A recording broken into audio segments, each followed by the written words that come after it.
پیدا ہو جائے گا، ان کی موومنٹ میں سنکرنی پیدا ہو جائے گی، یعنی یہ ریدمکلی سنکرنائز کر کے موو کریں گے، اور جب یہ موو کریں گے، جب ان کے موو کرنے کا عمل، جب ان کی حرکت کا عمل، ان کی دھڑکن کا عمل مل جائے گا تو ایک خلیہ الیکٹرو میگنیٹک ویوز پروڈیوس کرے گا، اور دوسرا جو کمزور خلیہ ہے وہ بھی الیکٹرو میگنیٹک ویوز پروڈیوس کرے گا، اور ان کے الیکٹرو میگنیٹک ویوز جب آپس میں ملیں گی تو آپ دیکھیں گے اس کبھی خلیے کا اثر اس کمزور خلیے پر ایسا ہوگا کہ وہ کمزور خلیہ اگر اکیلا ہوتا، تنہا ہوتا، اس کبھی خلیے سے دور ہوتا تو اس کی دھڑکن موومنٹ کے بعد اس کی موت واقع ہو جاتی، لیکن وہ کبھی خلیہ ایسے اثرات مرتب کرے گا کہ وہ جو کمزور خلیہ ہے اس کی بھی موت واقع نہیں ہوگی، وہ دونوں زندہ رہیں گے۔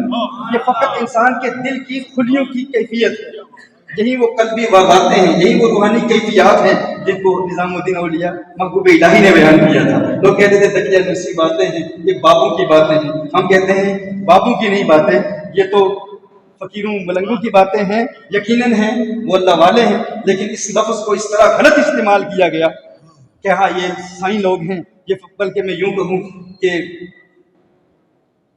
سائیں کا اگر انگلش میں اگر آپ ایس جمع والا لگا لیں تو سائیں کے آگے ایس لگا لیں تو سائنس بن جاتا ہے۔ یہ سائنس کی باتیں نہیں ہیں، یہ اب سائنس کی باتیں بھی ہیں۔ ہاں تو سائنس کی نہیں سنتے تو سائنس کی سن لو، بھائی بابوں کی نہیں سنتے تو کتابوں کی سن لو۔ تو کتابوں میں بھی یہ ذکر ہے، یہ تو سائنسدان بھی کہتے ہیں، یہ تو قرآن بھی کہتا ہے، یہ حضور اکرم صلی اللہ علیہ وسلم کی احادیث سے بھی ثابت ہے۔ اب دیکھیں گے ایک دی ہارٹ میتھ سولوشن میں، اس میں جوزف شلٹن نے اس پر بہت کلام کیا، بہت تفصیل سے گفتگو کی۔ اس کے علاوہ پروفیسر مارٹن ہاورڈ نے اس نے کہا کہ یہ فقط انسان کے دل کی خلیوں کی کیفیت نہیں ہے، انسان کا مکمل دل، انسان کا قلب۔ جس محفل میں ایک انسان پختہ دل والا بندہ بیٹھا ہو اور اس مجلس میں اور لوگ بھی بیٹھے ہوں تو یہ فقط انسان کے دل کے خلیوں کا اثر نہیں ہوتا، کہا انسان کا دل بھی ایسے اثرات مرتب کرتا ہے کہ اگر ان کی دھڑکن مل جائے، ان کی سانسوں کی رفتار مل جائے، دھڑکن مل جائے، آواز مل جائے، سانسیں مل جائیں تو وہ کبھی دل ایسی لہریں نکالتا ہے کہ کمزور دل پر ایسے اثرات مرتب کرتا ہے کہ وہ کمزور دل کو زندگی بخشتا ہے۔ یہی تو ہمارے بزرگوں نے کہا، یہی تو ہمارے اولیاء نے کہا۔ آپ سب جانتے ہیں، کون نہیں جانتا جب ذکر کی محفل میں ہم بیٹھتے ہیں تو ذکر کرانے والا کیا کہتا ہے؟ سانسیں ملا کر، one heart beat, one breath, ایک ہارٹ بیٹ، دل کی دھڑکن ملے، ہارٹ بیٹ ملے، ہم آواز ہو کر ایک ہی سانس میں، ایک ہی دھڑکن میں ذکر کرو۔ کیوں؟ کیونکہ جس تھیری کو تم نے آج وضع کیا ہے، آج سینکڑوں سال بعد ان حقائق، انسان کے قلب کی ان وارداتوں، انسان کے دل کی ان کیفیات کو آج تم نے سمجھا ہے۔ رب کعبہ کی قسم، آج سے سینکڑوں سال پہلے خراسان کے پہاڑوں میں معین الدین چشتی اجمیری نے تمہارے اسی تھیری کے پریکٹیکل اپنے ضرب اللہ سے ادا کر دیا۔ ہم تو ابھی تک تھیری تک پہنچے ہیں۔ ان کے پریکٹیکلز ہمارے مشائخ، ان کی پریکٹیکل امپلیمنٹیشن بہت پہلے ہو چکی ہے۔ میں پڑھ رہا تھا ابھی آتے ہوئے حضرت کی سوانح عمری کے حوالے سے ڈاکٹر عثمان صدیقی صاحب کی تحریر پڑھ رہا تھا کہ حضرت کی بارگاہ میں یہ بہت وقت انہوں نے گزارا حضرت کی خدمت میں، کہ حضرت کی نظروں کی حیا کا عالم یہ تھا کہ نظریں جھکا کے بات کرتے تھے، یہاں تک کہ جب گلیوں بازاروں میں چلتے اور اگر حضرت کی نظر کے دائرے میں کوئی برقع آ جاتا، کوئی خاتون آ جاتی تو حضرت راستہ بدل لیتے تھے۔ حضرت سیدنا الشیخ فضل رسول حیدر رضوی رحمہ اللہ راستہ بدل لیتے تھے اور کہا کہ ان کی خدمت میں رہا، لیکن میں نے محسوس کیا کہ وہ یہاں ہوتے تھے، میں امریکہ میں ہوتا تھا، وہ لائل پور میں فیصل آباد میں ہوتے تھے، میں امریکہ میں ہوتا تھا۔ کچھ وقت ان کی خدمت میں رہا، ان کے قریب رہا، ان کی میت پہ رہا، لیکن ان کے قوی دل نے میرے کمزور دل پر ایسے اثرات مرتب کیے کہ میں خود محسوس کرنے لگا کہ میں ظاہری طور پر، جسمانی طور پر تو بہت دور ہوں، لیکن امریکہ کی گلیوں میں ڈاکٹر عثمان صدیقی کہتے ہیں میں خود محسوس کرتا کہ میرے سامنے کوئی لڑکی آ جاتی تو میں بھی راستہ بدل لیا کرتا تھا۔ ہوتا ہے یہی وہ اثرات ہیں انسان کے دل کے۔ قوی دل والا شخص کمزور دل پر ایسے اثرات مرتب کرتا ہے کہ پھر وہ کمزور دل بھی رفتہ رفتہ قوی سے قوی تر بدل جاتا ہے۔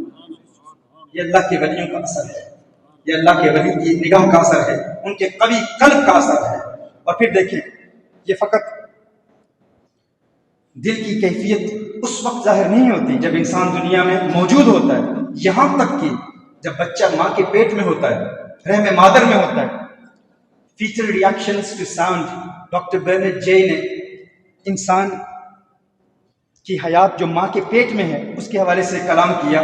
کہا کہ 4.5 ہفتے کی عمر جب بچے کی ہو جاتی ہے ماں کے پیٹ میں، تو اس کا آڈیٹوری سسٹم، اس بچے کی قوت سماعت بحال ہو جاتی ہے اور بچہ ماں کی آوازیں سنتا ہے. اور سب سے زیادہ جو ماں کی آواز سنتا ہے وہ دل کی دھڑکن سنتا ہے. یعنی 4.5 سال جب بچے کی عمر ہوتی ہے تو بچہ 4.5 ہفتے جب بچے کی عمر ہوتی ہے تو اس کی قوت سماعت بحال ہو جاتی ہے، یعنی وہ سن سکتا ہے، اس کو آوازیں آتی ہیں. اور سب سے بلند آواز جو سنتا ہے وہ ماں کے دل کی دھڑکن ہے. کہا ماں کے دل کی دھڑکن کا اس کے دل کی دھڑکن پر رفتہ رفتہ ایسا اثر قائم ہوتا ہے کہ اس کی عادتیں، اس کا کردار، اس کے اخلاقیات، اس کا مزاج، اس کی نفسیات اس کی ماں کی نفسیات کی طرح ہوتی چلی جاتی ہے.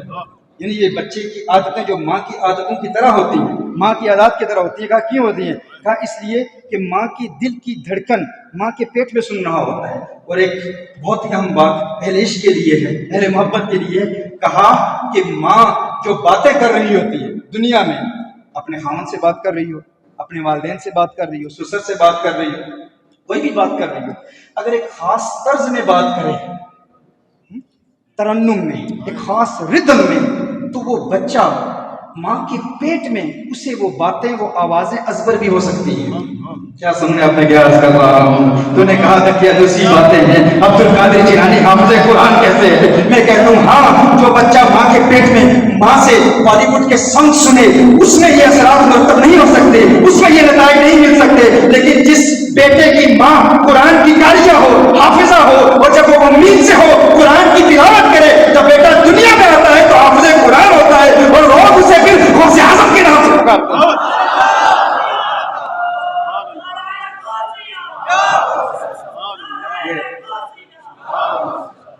یہ انسان، اسی لیے یہ جو کلاک کی ٹکنگ، ٹک ٹک کی آواز ہوتی ہے، آپ دیکھتے ہیں کہ کچھ لوگوں کو جو ہے نیند نہ آئے تو لائٹس آف کر دیں تو کلاک کی ٹک ٹک کی آواز، چونکہ میں نفسیات کا اسٹوڈنٹ ہوں، سائیکالوجی میں پڑھتا ہوں، تو اس حوالے سے کہ جو لوگوں کو نیند نہ آئے تو سائیکالوجسٹ کہتے ہیں کہ ان کو یہ کلاک کی ٹک ٹک کی آواز سن کر ان کو نیند آ جاتی ہے. کہا کیوں؟ اس کا کیا اثر ہے؟ کہا وہ ماں کے دل میں، جب ماں کے وہ پیٹ میں تھا تو ماں کے دل کی دھڑکن اسے اس وقت یاد ہوتی ہے، اسے اس وقت یاد ہوتی ہے، اس کا اثر ہوتا ہے جس کی وجہ سے اسے سکون سے نیند آ جاتی ہے. اور اسی طرح سکون سے نیند آ جاتی ہے. اور اسی طرح جب بچہ رو رہا ہوتا ہے، آپ دیکھتے ہیں کہ ماں جب اسے اٹھاتی ہے تو اپنے بائیں طرف رکھتی ہے. بائیں طرف کیوں رکھتی ہے؟ کیونکہ بچہ جب ماں کے پیٹ میں تھا تو دل کی دھڑکن کی آواز سن رہا تھا. جب بائیں طرف رکھتی ہے تو اسے سکون مل جاتا ہے، بچہ اسی آواز کو سنتا ہے تو آرام سے سو جاتا ہے. یہ ماں کے دل کا اثر ہے. اور یہ بھی یاد رکھیں محترمہ حبہ کہ یہ اگر ماں امید سے ہے، اس وقت آج ہم دیکھتے ہیں کہ زائنسٹ نے ایک پورا نصاب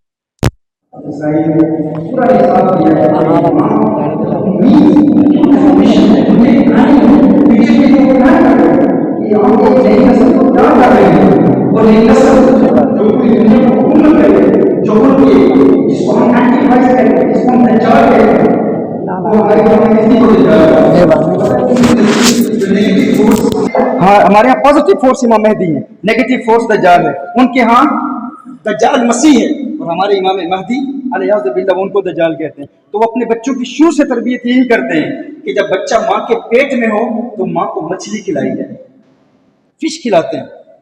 اور پھر ماں کو اس وقت ریاضی پڑھاتے ہیں، میتھس پڑھاتے ہیں، کیونکہ وہ جانتے ہیں کہ اگر اس وقت بچہ ماں کے برین سیلز اور ماں کے ذہنی کیفیات کو محسوس کرے گا، جب بچہ پیدا ہوگا تو ذہین ہوگا.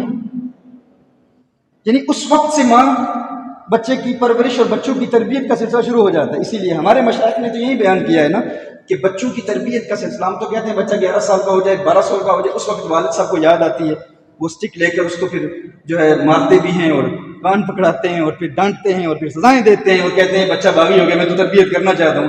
بچے کی تربیت کا وقت جو ہے یہ 11 سال کا نہیں ہے. بچے کی تربیت کا وقت کب ہے؟ نکاح سے بھی پہلے ہے.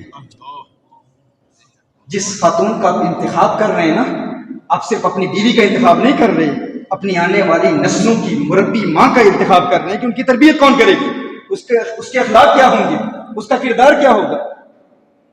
اور جب بچہ ماں جب حاملہ ہوتی ہے اس وقت ہمارے ہاں یہ دیکھا جاتا ہے کہ کبھی ساس جو ہے وہ ڈانٹ رہی ہے، سسر ڈانٹ رہا ہے، خامد جو ہے آواز بلند کرتا ہے۔ یہ جو بچوں میں چڑچڑا پن ہوتا ہے، ضد ہوتی ہے، بچوں میں غصے کی کیفیت ہوتی ہے، یہ کیوں ہوتی ہے؟ جب ماں حاملہ ہو اس وقت اگر ماں باپ آپس میں لڑائی کر رہے ہوں، جھگڑے کر رہے ہوں، اس کا ڈائریکٹ اثر، براہ راست اثر بچے کی نفسیات پہ پڑتا ہے۔ اور کچھ بچے جب اسٹریس اور انگزائٹی کا شکار ہوتے ہیں وہ اسی لیے ہوتے ہیں، ایک سبب یہ ہے کہ جب ماں امید سے تھی تو اس وقت ان میں آپس میں لڑائی ہوتی تھی، جھگڑے ہوتے تھے، وہ سمجھنے ابھی بچہ دنیا میں آیا نہیں، اور پھر جب آتا ہے پھر بھی ہم دیکھتے ہیں کہ بچوں کے سامنے لڑائیاں کی جاتی ہیں، بچوں کو، بلکہ یہاں تک سیدنا عبداللہ بن مبارک رضی اللہ تعالیٰ عنہ کی بارگاہ میں امام غزالی فرماتے ہیں ایک شخص آیا، اس نے کہا کہ میرا بچہ باغی ہو گیا ہے، میرا بچہ میری بات نہیں سنتا۔ تو آپ نے فرمایا، اس نے سوچا شاید بچے پر کچھ اثر ہے، کچھ منفی اثرات ہیں، کچھ ایکسٹرنل اسپرچول یا سٹینک اثرات ہیں۔ تو عبداللہ بن مبارک رضی اللہ تعالیٰ نے فرمایا کیا تو اسے بد دعا دیتا ہے؟ کہیں بد دعا تو نہیں دیتا؟ تو اس نے کہا ہاں یہ بات تو درست ہے، میں بد دعا دیتا ہوں۔ کہا یہ کسی اور کے جادو کا اثر نہیں ہے، تیری بد دعا کا اثر ہے۔ کہ باپ کہتا ہے بچے تو ہے ہی بے غیرت، تو ہے ہی نکما، تو کامیاب ہو ہی نہیں سکتا زندگی میں، پریکٹیکل لائف میں تیرا کوئی فیوچر ہی نہیں ہے، میں تیرا کوئی فیوچر دیکھتا ہی نہیں ہوں، نکما، بے غیرت، احقر، ناکام، اس قسم کے جملے کہے جاتے ہیں۔ لیکن ہم سمجھتے ہیں کہ ہم فقط غصے کا اظہار کر رہے ہیں، غصے کا اظہار نہیں کر رہے، وہ جو ماں کی زبان سے جو بات نکلتی ہے غصے میں، وہ اس کی پریکٹیکل لائف کو برباد کر دیتی ہے۔ والدین سمجھتے ہیں کسی کا جادو ہے۔ تو ہرگز بچے کو بد دعا نہ دیا کرے، کچھ بھی بچے کو کہیں پلاننگ کے ساتھ، ماں باپ علیحدہ کمرے میں بیٹھ کے، اگر بچہ بات نہیں مانتا، اگر آپ کی اطاعت نہیں کرتا تو کوالٹی ٹائم کے ساتھ خاص ٹائم نکال کر پلان کریں کہ ایگزیکٹلی بچے کی نفسیات کیا ہے، بچے کی ترجیحات کیا ہے، ماں باپ بیٹھ کے پھر فیصلہ کریں اور بچے کی تربیت کریں۔ کیونکہ وہ، اور یہ صرف جس طرح میں کہہ رہا تھا کہ ماں کا اثر، ماں کی زندگی کا اثر اس بچے کی زندگی پر ہوتا ہے۔ اور یہ بھی دیکھ لیں یہ صرف ایسا نہیں ہے، بلکہ یہاں یہ بھی کہوں کہ اگر ماں کے پیٹ میں بچہ ہے، 9 مہینے بچہ ماں کے پیٹ میں رہتا ہے، تو ماں کے قلب کے قریب بچے کا قلب ہوتا ہے، ماں کے دل کے قریب بچے کا دل ہوتا ہے، بچے کا قلب ہوتا ہے۔ تو جو بچہ اپنے دل کو 9 مہینے کے لیے ماں کے پیٹ میں اپنی ماں کے دل کے قریب رکھتا ہے، جب دنیا میں آتا ہے تو اس کی یہ دنیا، اس کی یہ زندگی ماں کی زندگی کی طرح ہو جاتی ہے۔ جو بچہ اپنے قلب کو، اپنے کمزور دل کو اپنے ماں کے دل کے قریب رکھتا ہے، جب اس دنیا میں آتا ہے تو اس کی زندگی اس کی ماں کی زندگی کی طرح ہو جاتی ہے۔ اور جو مرید اپنے مرشد کامل کے دل کے قریب اپنا دل اس دنیا میں رکھتا ہے تو پھر اس دنیا میں اس کی زندگی اپنے مرشد کے ساتھ ہوتی ہے، مرشد کے ساتھ ہوتی ہے۔ مرشد جنت میں ہے تو پھر مرید بھی جنت میں ہے، کیونکہ وہ دل کی اثرات ہوتے ہیں، دل کا اثر ہوتا ہے۔ اس حوالے سے بہت ضروری ہے ہمارے لیے محترم احبہ، اپنے بچوں کے لیے ہمارے اولیاء، ہمارے مشائخ جس طرح ڈاکٹر صاحب بتا رہے تھے کہ حضرت کی فکر امت کی فکر تھی، امت کے فیوچر کے حوالے سے ہم نے اپنی آنے والی نسلوں کی تربیت کرنی، اور تربیت کے لیے یاد رکھیں آپ نے دیکھنا ہے کہ آپ کے بچوں کی معیت، آپ کے بچوں کا قرب، ان کی صحبت کن کے ساتھ ہے، وہ کن کے ساتھ وقت گزارتے ہیں۔ اور سب سے بڑا the worst baby sitter، جو سب سے دشمن آپ کے بچوں کی پرورش کرنے والا بیبی سیٹر ہے، وہ آج کے دور میں یہ فون ہے، موبائل فون، یہ سب سے خطرناک بیبی سیٹر ہے۔ یہ بہت اہم ہے ہمارے لیے اس بات کو سمجھنا کہ ہم، ماں کام کر رہی ہے کچن میں اور بچہ رو رہا ہے، شاید یہاں پر یہ فتنے نہ آئے ہوں ابھی تک، شاید فیصل آباد میں آپ کے بچے ٹیلی فون کی وجہ سے گیمز اور موویز اور ٹک ٹاک اور پھر فیس بک اور انسٹاگرام کی وجہ سے شاید ابھی اتنا نقصان نہ پہنچاؤ، لیکن ابھی آپ دیکھیں گے جس طرح ہم نے پہلے بتایا تھا، ابھی کراچی میں گیا ہوں، اس سے قبل گیا ہوں، ابھی جا رہا ہوں لاہور میں، اسلام آباد میں الحاد اتنی تیزی سے پھیل رہا ہے، ایتھیزم اتنی تیزی سے پھیل رہا ہے۔ پہلے تو الحاد اور ایتھیزم کو پھیلانے کے لیے یہ پلاننگ تھی، پہلے تو فحاشی تھی، عریانی تھی، اس قسم کی وجہ سے ہم تنگ تھے۔ اب ڈائریکٹلی ہمارے بچوں کی تربیت اس طرح کی جا رہی ہے کہ اللہ کا وجود ہی نہیں ہے، اللہ کے وجود کا انکار کیا جا رہا ہے۔ اور یہاں اسلام آباد میں، لاہور میں، کراچی میں